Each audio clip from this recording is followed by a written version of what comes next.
अंधभक्तों के खैमे में कोहराम मच गया है। अंधभक्त अब गू भी खा रहे हैं तो उनका दिमाग सो नहीं रहा कि ये कैसे हो गया, हमने गलत आदमी को वोट दे दिया।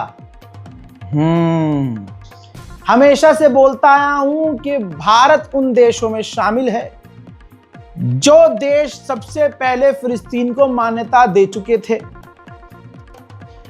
इसी पार्टी, जिस पार्टी के प्रधानमंत्री हैं, जो पार्टी लगातार मुसलमानों से नफरत करवाकर और आज भी खुद मुसलमानों से नफरत कर रही है और नफरत फैला रही है, उसी पार्टी के दिग्गज नेता माननीय लेड पूर्व प्रधानमंत्री अटल बिहारी वाजपेयी, उनके दर्जनों बयान यूट्यूब पर मौजूद हैं कि यहूदियों की जमीन नहीं है फिलिस्तीन की, फिलिस्तीनियों की जमीन, अरब की जमीन अरब को सौंपनी होगी। जैसे भारत की जमीन भारतीयों की है, वैसे ही फिलिस्तीन की जमीन फिलिस्तीनियों की है।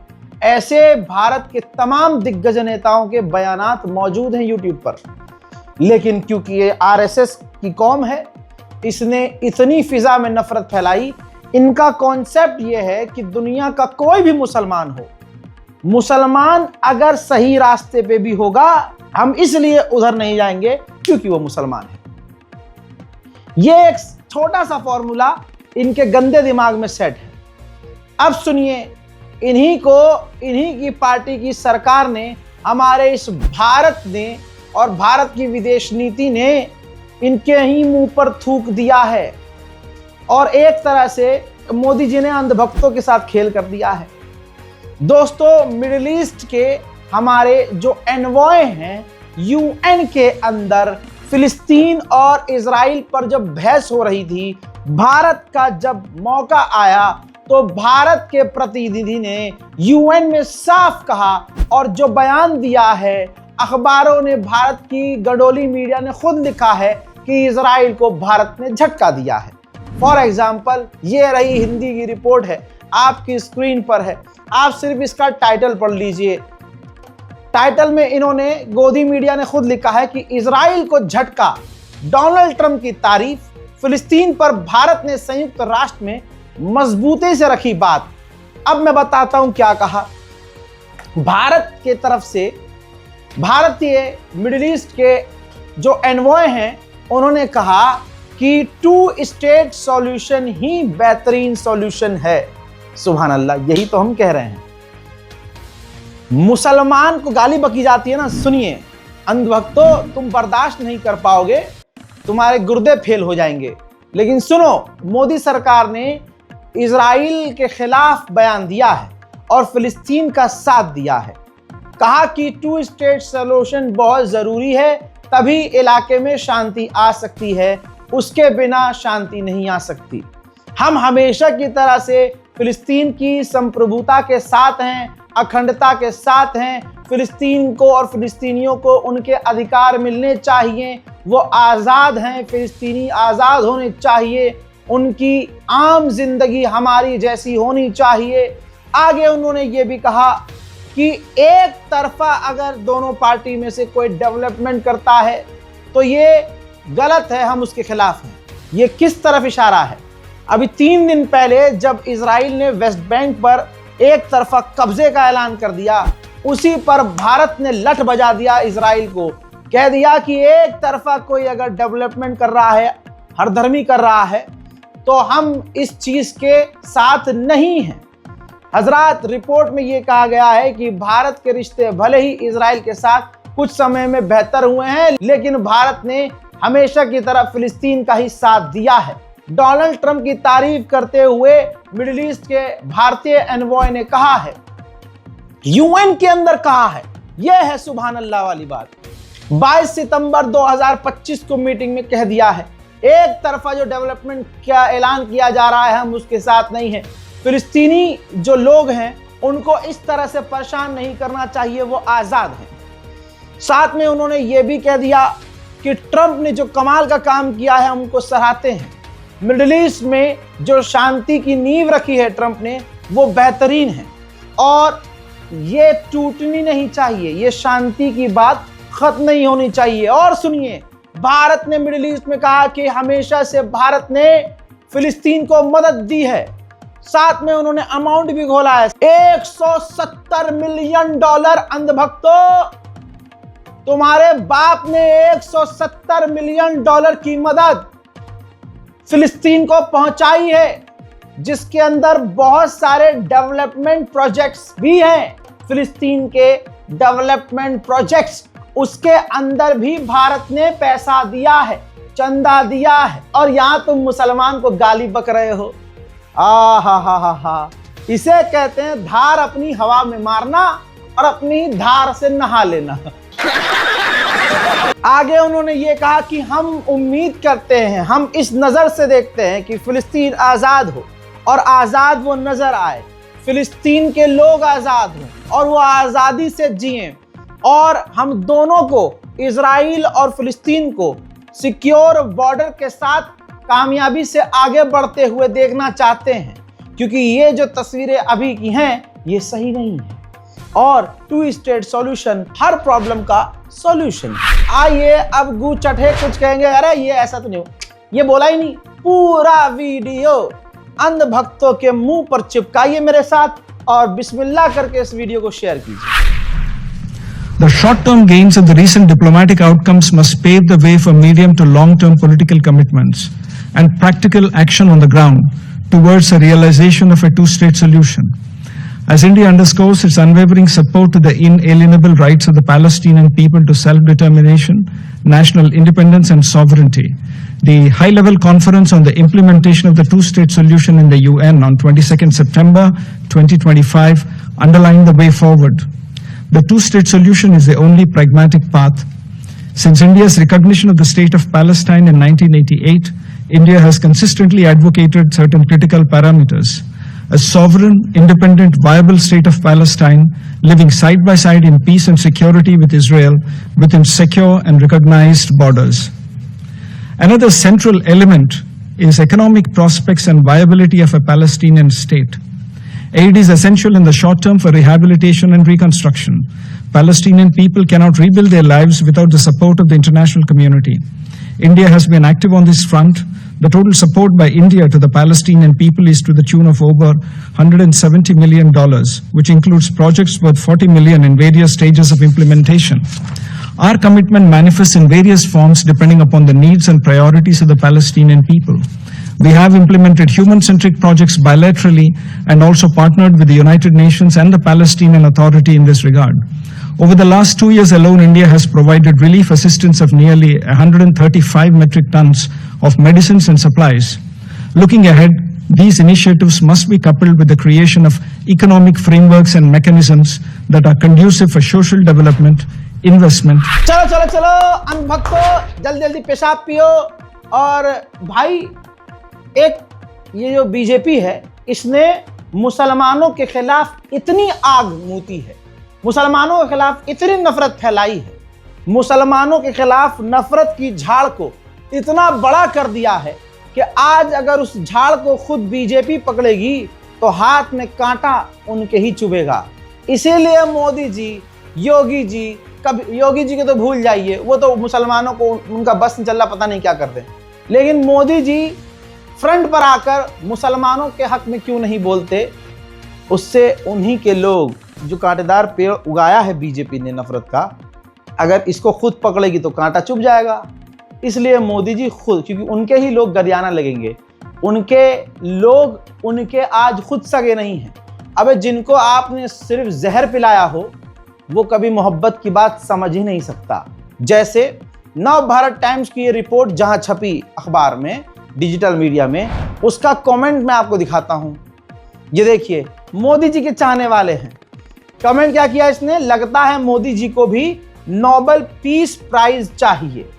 कमेंट और भी हैं, लेकिन कहने का मतलब ये है कि भैया आज अगर मोदी गवर्नमेंट सही बात बोलने लगे तो ये नफरत का झुंड हमारे माननीय प्रधानमंत्री के खिलाफ जहर उगलना शुरू कर देगा। उधर अगली खबर की तरफ चलें तो स्पेन ने इजराइल के साथ सारे प्रोजेक्ट्स बंद किए हुए हैं, बैन लगाया हुआ है अपनी तमाम कंपनियों पर कि आप इजराइल के साथ काम नहीं कर सकते, हथियार ले नहीं सकते, हथियार दे नहीं सकते। इसी बीच में एक स्टील कंपनी ने इजराइल को स्टील प्रोवाइड करवाया है, स्टील बेचा है, जिनकी स्टील को इजराइल ने हथियार बनाने में इस्तेमाल किया है।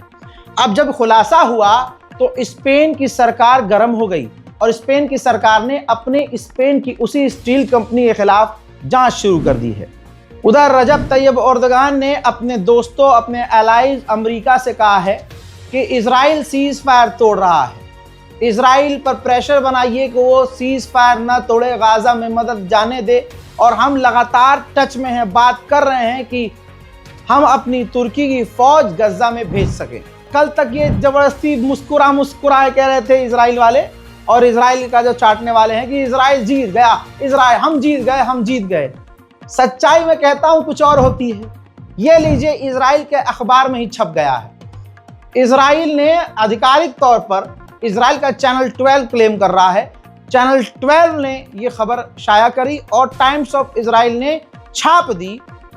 दोनों रिपोर्ट, यानी बेसिक रिपोर्ट ये इजराइल से आई है कि इजराइल के विदेश मंत्रालय ने अमेरिका से ऑफिशियली कहा है कि जो हमास के 60% टनल्स हैं वो अभी बिल्कुल सही सलामत है और हम उनको तबाह नहीं कर पा रहे हैं, न तबाह कर पाए हैं।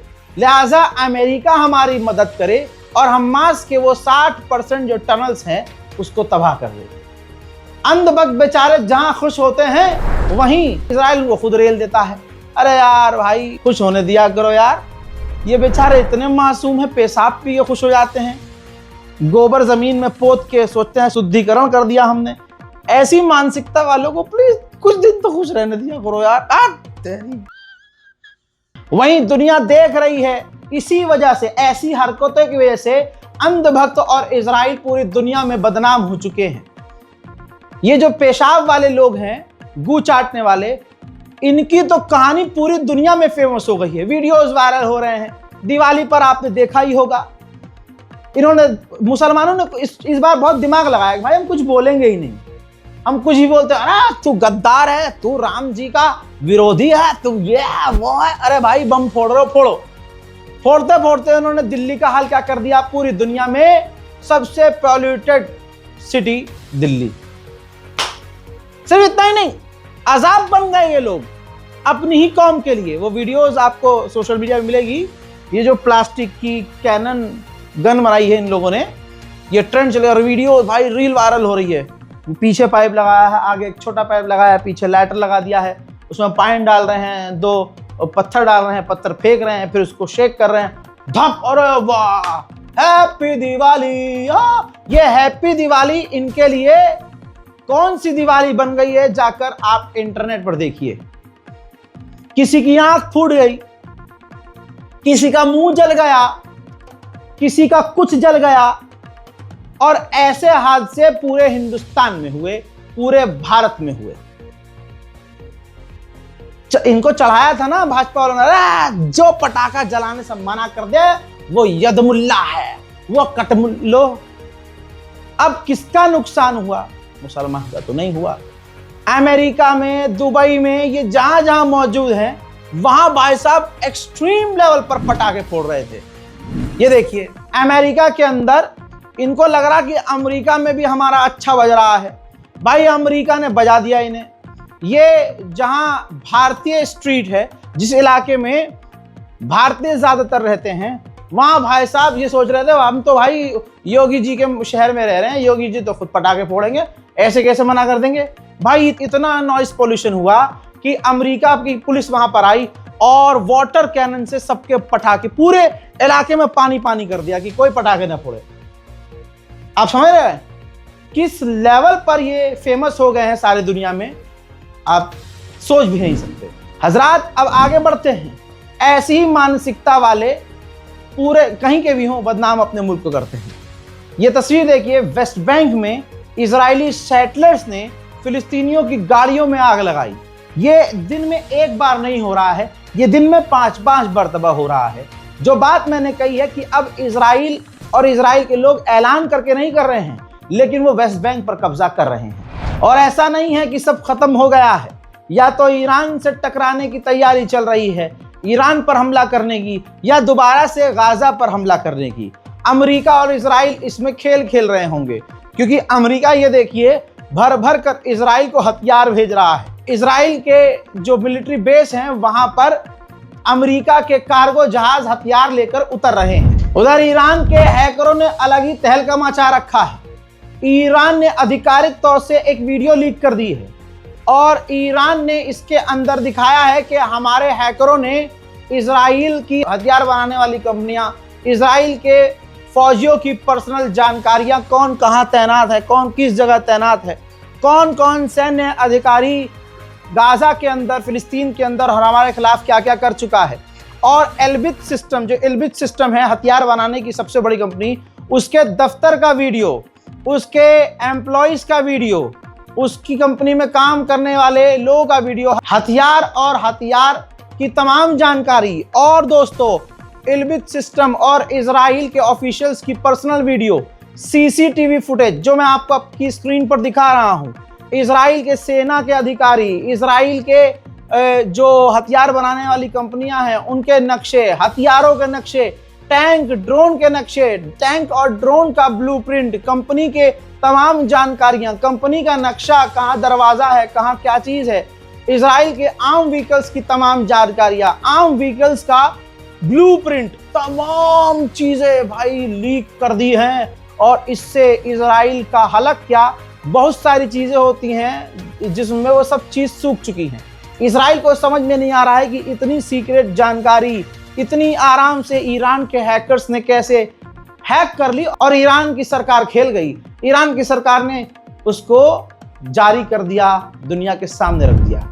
ईरान जो है वो यूरोपीय यूनियन की एक टीम में शामिल हुआ, जो टीम टेररिस्ट से लड़ने के लिए, टेररिज्म से लड़ने के लिए बैंकिंग सिस्टम को, किसी के भी बैंकिंग सिस्टम को ब्लैकलिस्ट कर सकती है। ईरान शामिल इसलिए हुआ था कि FATF की ब्लैकलिस्ट से हम बाहर निकल जाएं और ग्रे लिस्ट से बाहर निकल जाएं और आगे हम पर कोई पाबंदी न लगाए। लेकिन FATF ने कहा है कि ईरान अभी भी ब्लैक लिस्टेड है हमारी तरफ से। हजरात मोहतरम, इस डिटेल वीडियो में middle east update, Iran update में इतना ही। गाजा, ईरान, मिडिल ईस्ट तमाम जानकारी मैंने इसके अंदर शेयर की है। वीडियो को शेयर कीजिएगा, अपनी राय कमेंट में लिखिएगा। मैं हूं रजा और आप देख रहे थे रजाग्राफी अनस्क्रिप्टेड। जय हिंद।